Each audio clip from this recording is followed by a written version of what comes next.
I'm Mike, and I am the lead character animator on Vector, and today we're going to talk a little bit about that process. Welcome to Brawlhalla.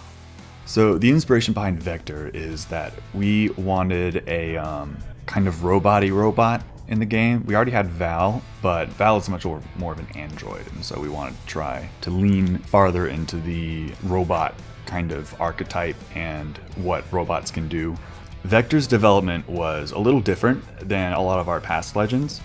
In the past, we would often start with a weapon combo and then come up with a cool character archetype that fits that combo well.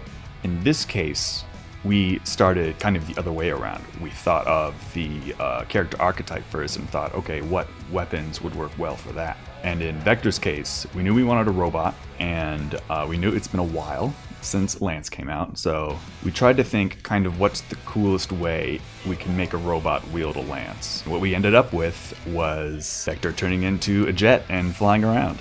So when we were figuring out Vector's signatures, we took a look at what current threat areas both weapons already covered. I made this sketchy mock-up of every character who wields a lance, how the area that all their neutral sigs cover, side sigs, down sigs, and same for bow. That way it's easier to me to visualize what useful threat areas we haven't covered yet for those weapons, and potential trajectories and threat areas that a new lance or bow legend could kind of fill in those gaps with. We wanted to use this opportunity as a way to have a lance kit that's very unique from all the other lance legends, and that's largely because he can transform into a jet. When designing signatures, I tend to like to favor usefulness over just flair, because I always feel like if you can get a good threat area, then you can make that cool. Whereas if you make a cool move, but it's really hard to hit, it's just you're not gonna get as much mileage out of it. It kind of worked out great for Vector because I think with all 6 of his SIGs, we were able to cover a useful threat area while also making the move very flashy, very interesting, and very unique.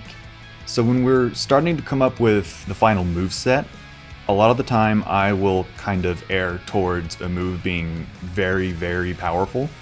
And Eric, our balance expert, will kind of rein me in. I like to err on the side of overpowered and then rein things in rather than start underpowered and try to make the move a little bit better. It's easier for me to go too far than bring myself back rather than not go far enough. I use a similar process while animating as well, in that I will take a pose like very far, very extreme, and then if it's a little too wacky, I'll kind of bring it back rather than kind of landing on where I think it should be, but maybe doesn't go quite far enough. And that I feel like helps me get very dynamic posing, very recognizable, action-oriented poses.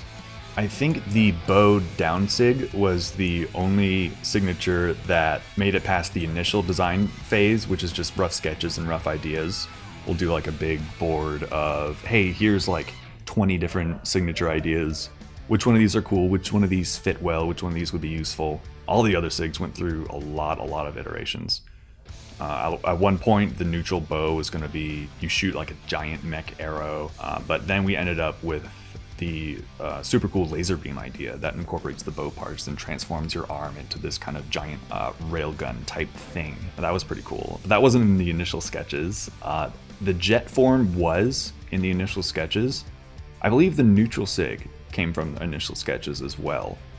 The side and down took a lot of different iteration just because the lance is pretty bulky and there's a lot of different angles that have already been covered by past lance legends. It took us a while to find a good fit for moves that felt unique, didn't have super similar coverage compared to other lance legends, and what we ended up with was that kind of dive angle of the side lance. And also has that cool ground interaction where you kind of level out. And for the down, we have that one where you jump back and shoot bombs down. So when it comes to the special effects for the signature moves, a lot of the times I'll kind of do the character animation with sort of a vague idea of what I want the effect to be, or at least where I want it to be. A lot of the times I'll just kind of blob in like a red cone, like this is where the hitbox is, but I have no idea what it is yet.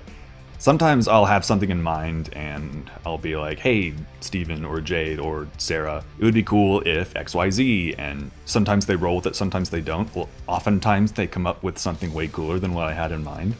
So generally I just trust them to make something cool and they never disappoint.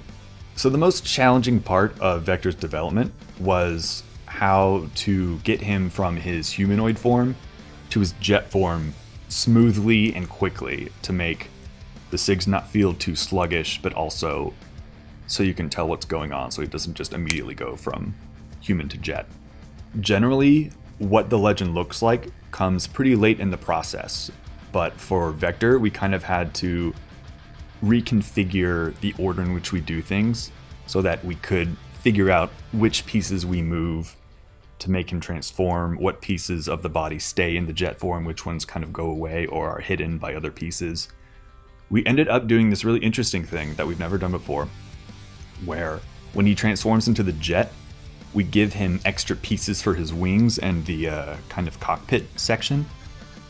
And a really cool thing about that is, since we have these extra pieces, we can change what those pieces are depending on the character's skin, which makes him feel really unique and really interesting. And that, coupled with the lance being part of his jet configuration and his bow splitting into two swords, I feel like this legend, more so than any other, has a really cool way of kind of showing off different character skins and weapon skins. He has a lot of really cool customizability. So I think my favorite signature on Vector's kit is the neutral lance, specifically the wall interaction of neutral lance. I think is really interesting. A cool thing about the lance neutral sig is that if you use it against a wall, instead of doing the normal kind of you start vertical and level out, you'll do this thing where you go up the wall, and thanks to Lance's very good priority, a lot of the times you'll end up attacking opponents that are going for the finisher, going for the ground pound, and you can get back on stage a little more safely. Thanks for watching, guys. My name's Mike, and I am the character animator for Vector, and I hope you really enjoy it.